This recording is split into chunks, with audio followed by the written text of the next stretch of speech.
O Senhor esteja convosco. Ele está no meio de nós. Anúncio da boa nova de nosso Senhor Jesus Cristo, segundo Mateus.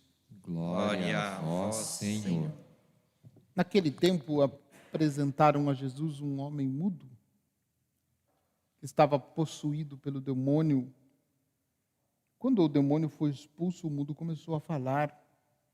As multidões ficaram admiradas e diziam: nunca se viu coisa igual em Israel.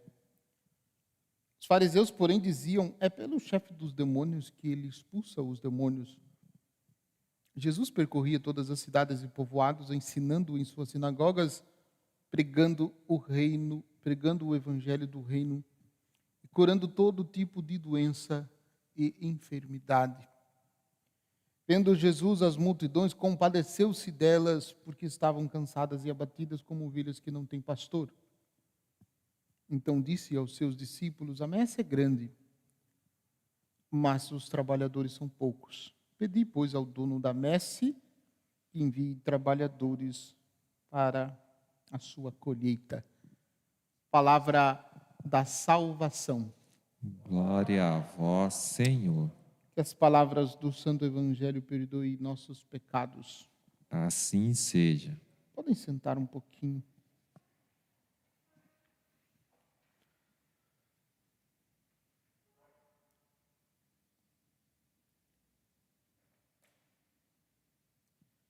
Nós, com certeza, nunca teremos a oportunidade de fisicamente lutar com Deus. A gente briga um pouquinho, a gente reclama, a gente esperneia, né?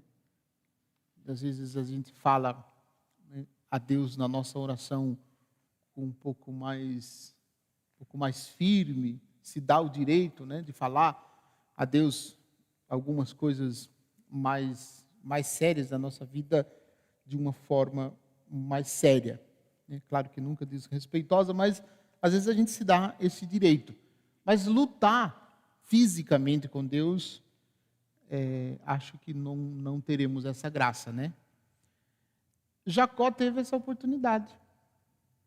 E é interessante porque na luta, corpo a corpo, né, com o anjo do Senhor, que não quis se revelar, né, e por isso ele entendeu que era o próprio Deus, Jacó saiu vencedor desta luta. Porém, contudo, entretanto, todavia, o anjo deu um leve beliscão na coxa dele. Ficou com uma marca na coxa, com uma cicatriz na coxa, para que ele nunca mais se esquecesse daquela noite, daquela ocasião. Por isso que eu digo, assim, lutar com Deus não nos é proibido, mas é certo que é preciso que a gente saiba que a gente nunca vai sair vencedor da luta. E se sair vencedor, vai sair com uma marca. Vai ficar a marca de Deus lá, como ficou a marca na coxa de Jacó. Nós estamos falando de um beliscão que ficou cicatriz. Nós estamos falando de um beliscão que repuxou o músculo da coxa de Jacó. Pensa num beliscão forte, ficou a marca. Ficou marcado para sempre. Nunca mais ele perdeu esta marca. Claro que o padre fala em tom de brincadeira, mas as experiências que nós temos de Deus, elas também marcam profundamente a nossa vida. Marcam profundamente a ponto de nunca mais a gente esquecer. Não é uma marca física, não é uma marca no corpo, como Jacó. Mas é uma marca da presença amorosa, da presença carinhosa de Deus na nossa vida. Se nós tivermos uma experiência dessa com Deus, ainda que seja, né, muito simples, é certo que ficará gravado para sempre.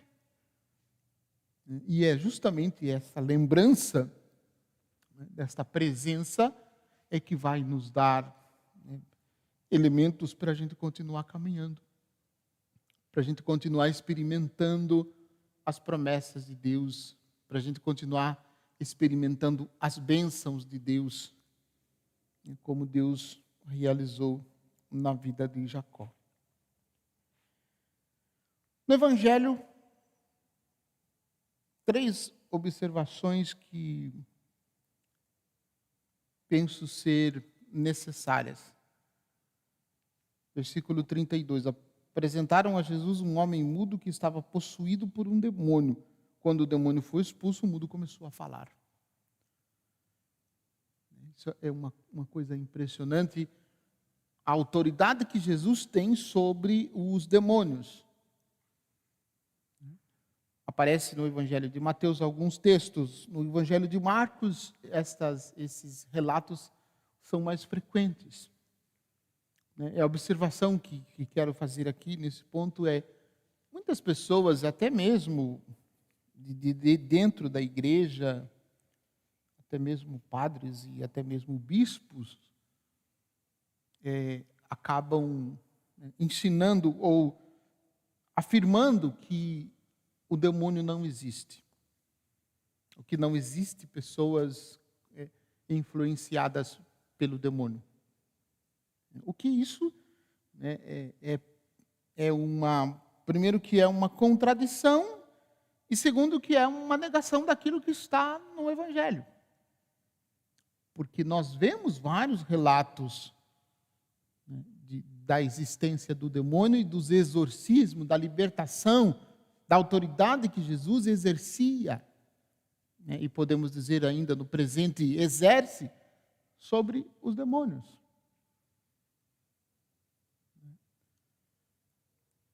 E é preciso que a gente fique atento, é preciso que a gente tome cuidado, porque ele é muito sutil, ele é mestre da mentira, diz o Evangelho de João, né? Ele veio para roubar, matar e destruir.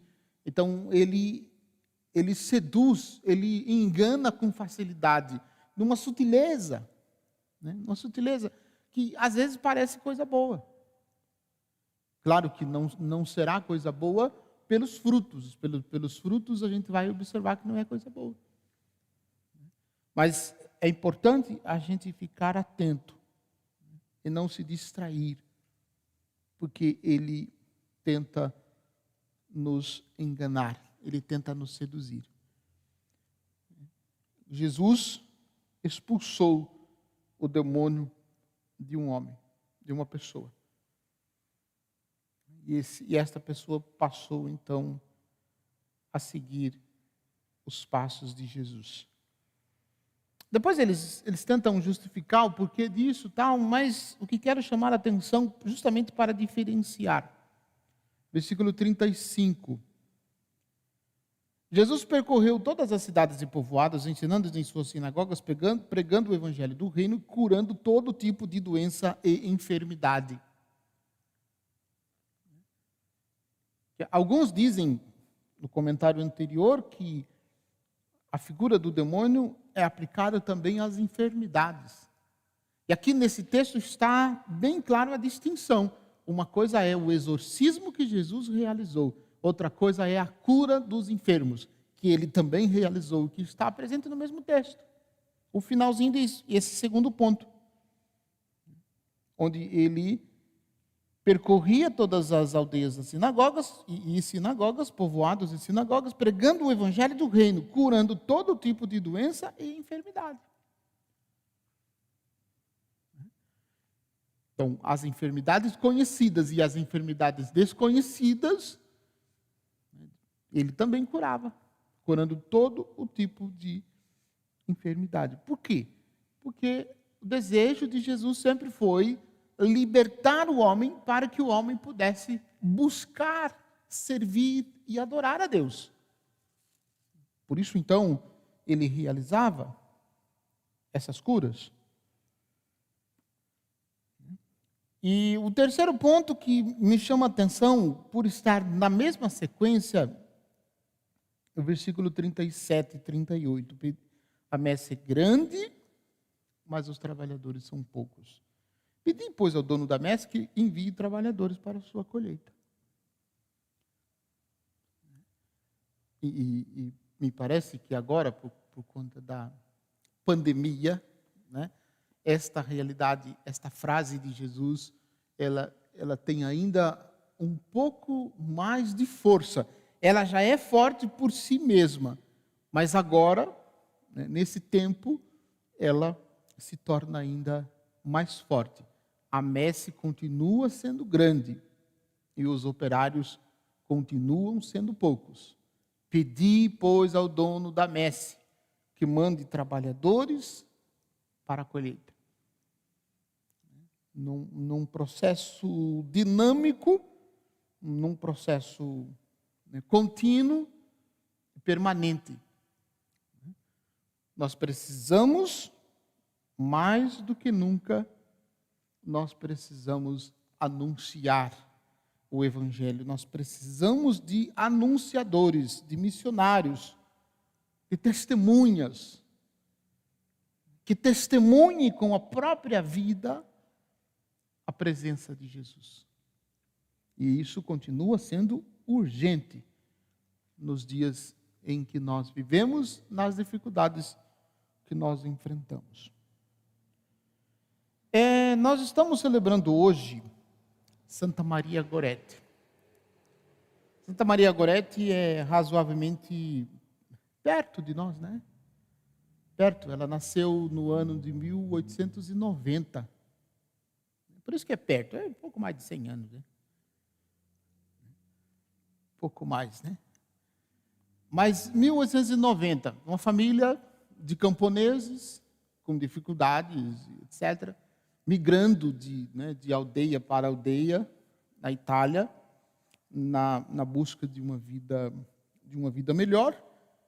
E numa dessas mudanças, o pai dela veio a falecer. E a família, né, precisava trabalhar na roça para se sustentar. E aí acabaram mudando na região, né, de umas fazendas, de uns camponeses, ela com a família, junto com outras famílias, para poder se sustentar, para poder sobreviver.